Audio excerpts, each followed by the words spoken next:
పంచుకున్న ప్రాణం ఒకటే,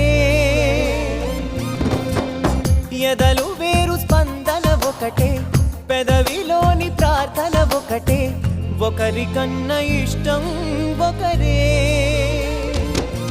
కంగారై ఎవరున్నా ప్రతి కన్ను చెమ్మగిల్లేను, కన్నీరై ఎవరున్నా 10 చేతులొచ్చి తుడిచేను.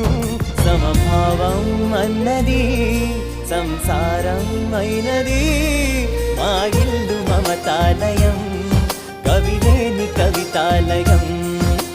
అందమైన కలల కుటీరం, అమృతాలు కురిసే తీరం, మా ఇల్లు ప్రేమాలయం.